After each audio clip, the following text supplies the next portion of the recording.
As with all of our lists, we limit our picks to only 2 entries per franchise. We do not include remasters or ports because they already had their time.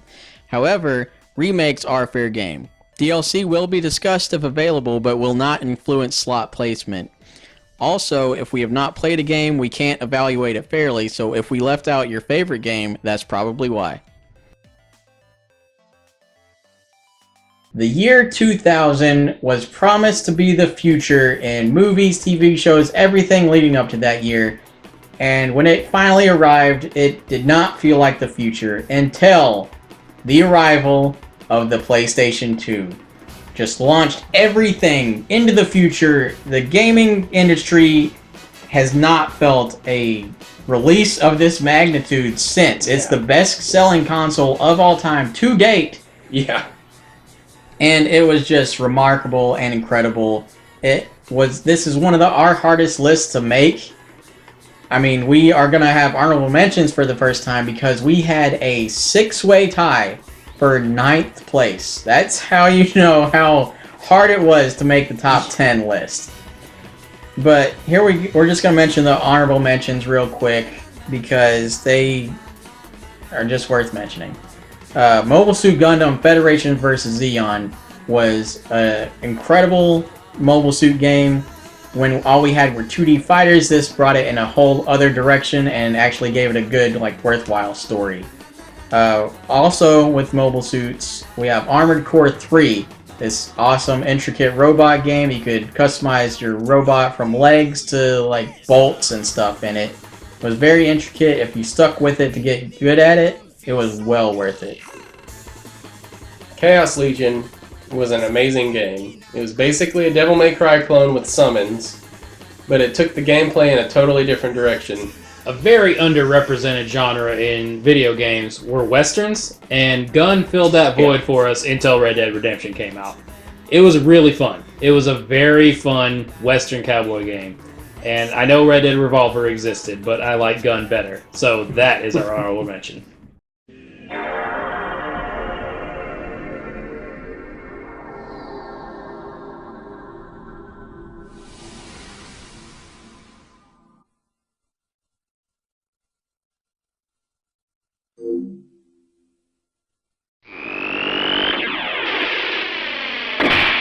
As we stated, this list was hard to make, and you know it's a great list if Devil May Cry 3 is number 10. This game was just incredible. It was one of the best in the series and just brought some of the fastest action to any game ever at the time. You didn't have to choose loadouts anymore. You could switch weapons on the fly, which was very good and more than welcome because the weapons were so cool in this game. You had the cool wind katanas that argued with each other and Dante would knock them together. You had the electric guitar where you would shoot out electric bats at everything. You had the multiple styles you could do that were really cool. Doppelganger was my favorite because player 2 could actually hit start and become a second player. And it was just an amazing game. Virgil was just an incredible son of a bitch. And, I mean, Dante, you can't get enough of Dante. And it took everything that was great about the first one, forgot about the second one, and went back to the awesome, ridiculous, this party's getting crazy Dante. This party's getting crazy. Let's rock.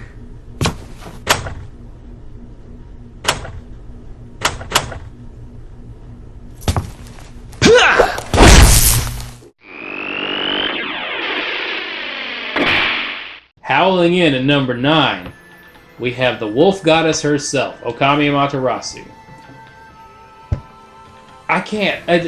That game is indescribably good. I hate that it's number 9. I really do.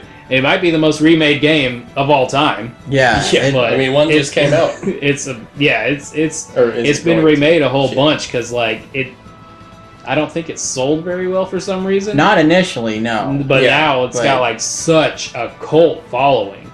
And it's beautiful too. It's so beautiful. It looks like one of those Japanese paintings. The art style is fantastic. It's like a more Japanesey Wind Waker. It looks fantastic. It plays great. The only flaw in it is it's entirely too easy.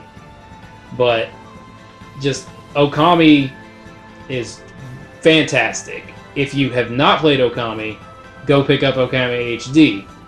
It's so good. You really owe yourself to try Okami. It's amazing. Dragon Ball Z Budokai 3 took things to the next level. It was not only just good for a Dragon Ball game, it was just plain a good fighting game.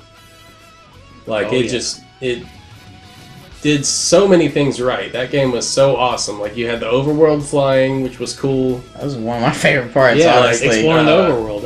It was sweet. It had a great selection of fighters, a lot of techniques, and it was just all around fun. Yeah, they moved from the basic formula where it was just like, you know, Frieza, Cell, Majin Buu. They kept that, but then they went into like the movies and GT stuff like that. It was amazing. It was the first game where you could play as Broly, he was a mountain. It was the first one that felt like up to the speed that a Dragon Ball game should be. Exactly. It was so good.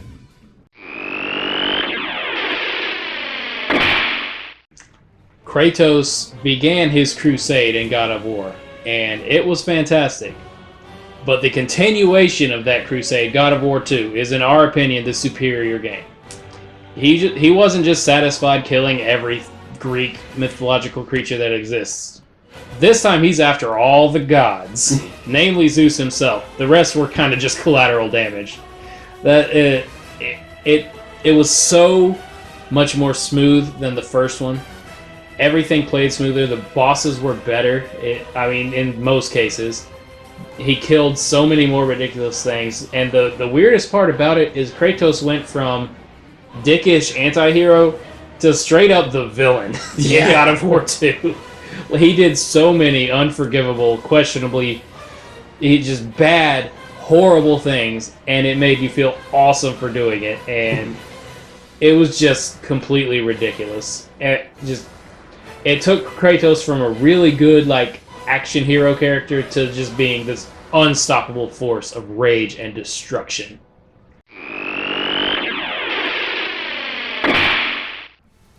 One of the most divisive games in the PlayStation 2's library, Metal Gear Solid 2. It started out with Snake and all was well and good, and then, oh look, they took Snake away. Now you're this other guy. Like him or hate him, he's riding. And everybody hated him. But then later on, people started liking him. I think people like him now that he's a cyborg ninja.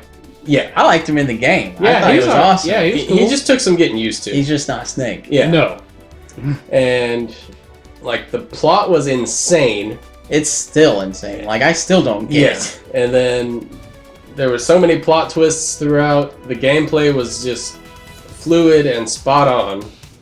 And it was exactly what it needed to be.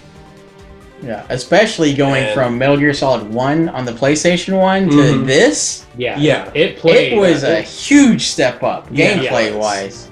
Had some of the best bosses. Introduced Vamp, and that bastard stayed around, like... Oh, yeah, he was around forever. He never died. He was so awesome. Well, I mean, that's kind of his thing. A fake vampire. There was Fat Man, who was really stupid, and you could slip on pigeon shit, and...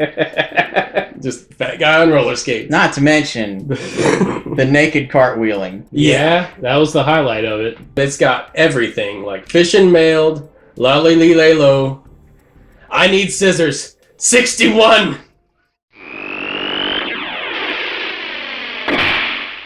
The only other numbered entry in a series that has like 6 or 7 games in it is a feat in itself. I think it's a lot more than 6 or 7. And Kingdom Hearts 2 is incredible. It's one of the best in that series. It's my personal favorite in that whole franchise, and it's one of my favorite franchises of all time.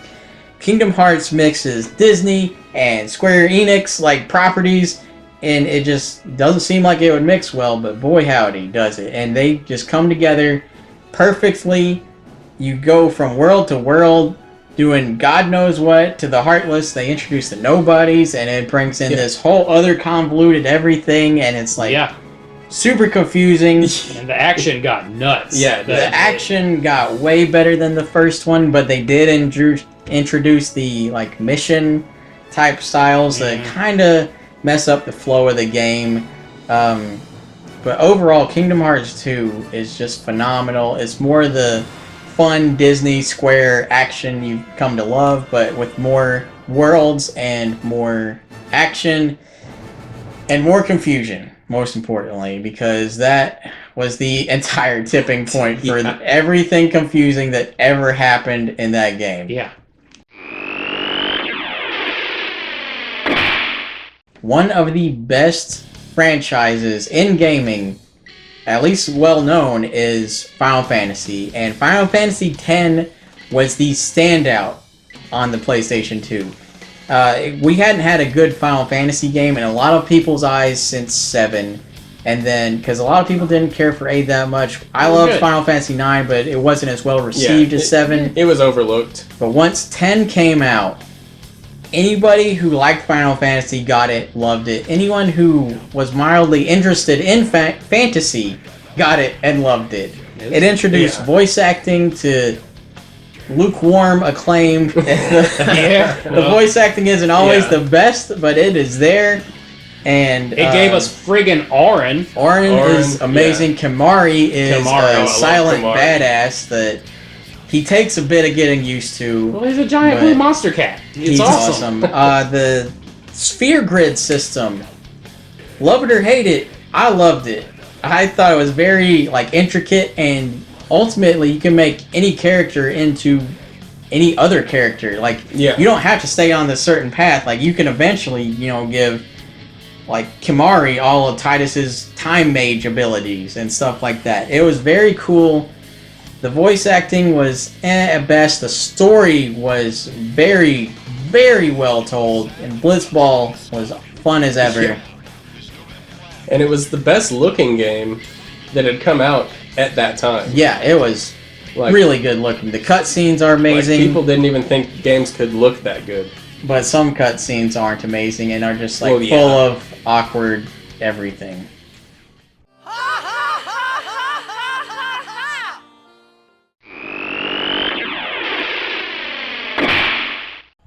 Before the series got insanely and stupidly confusing and hard to follow, we had the original Kingdom Hearts.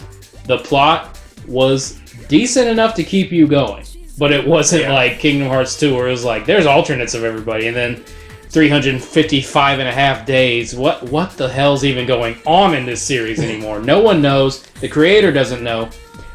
Kingdom Hearts 1 kept it simple and clean.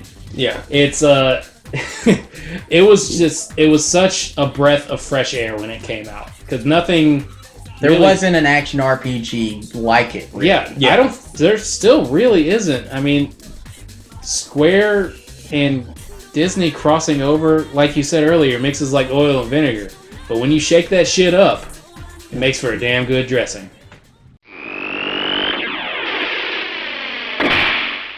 You wouldn't think that traveling to a wasteland full of lizards, fruit, and rock things would be an interesting place to go. But Shadow of the Colossus just brought you to a wonderful place. It sucked you in right away, and it was weird at first because I'd never played a game that was exclusively boss fights. Yeah. But it was ridiculously awesome figuring them out. They had really well done behavior, especially at the time. Oh god, it was the AI was nuts, except for the horse. Yeah, the horse. The horse is the only reason this isn't number one. That horse made me so mad. It killed me once because it bucked me off and I fell down a cliff. And it only killed you once? That's impressive. That horse is horrible. Yeah. God. A lot of people liked it, but yeah, don't tell one of the super fans of the game that horse was bad, because they're going to tell you you're just bad at the game. And a lot of people liked the horse, but everybody that played it liked the game. I've barely ever heard a negative thing about it, and that just is a testament to how good this game is.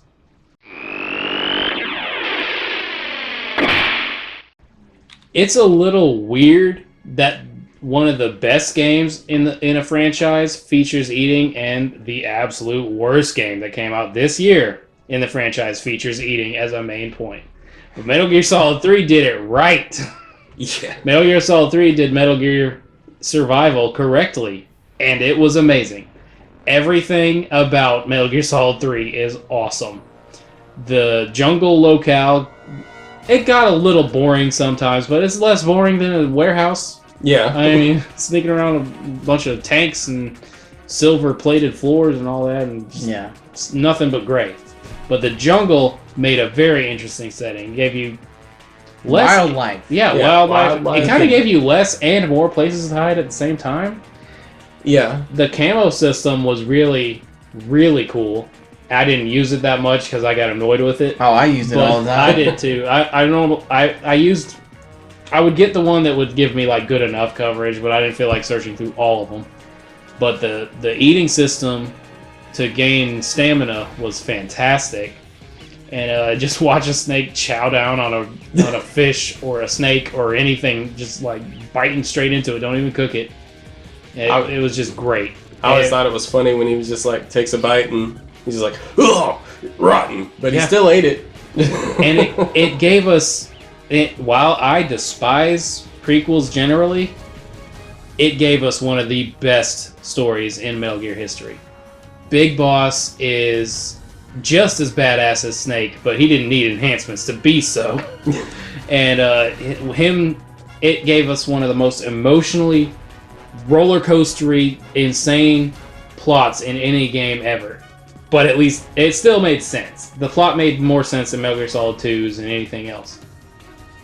The bosses were fantastic. The story was outstanding. And all the emotions that it makes you feel while this game is playing will stay with you for the rest of your life. You are above even the boss. I hereby award you the title of Big Boss.